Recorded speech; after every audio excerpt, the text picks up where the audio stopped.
मुंबईतील राष्ट्रवादीच्या पक्ष कार्यालयात एकदाही जनता दरबाराला मंत्री धनंजय मुंडे यांनी हजेरी लावली नसल्याचं समोर आलंय। उपमुख्यमंत्री अजित पवार यांच्याकडून राष्ट्रवादीच्या सर्व मंत्र्यांना पक्ष कार्यालयात जनता दरबार घेण्याच्या सूचना देण्यात आल्या।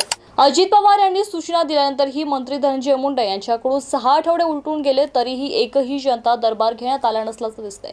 त्यामुळे राष्ट्रवादीच्या मुंबईतील जनता दरबाराला मंत्री धनंजय मुंडे यांची गैरहजेरी पाहायला मिळाली।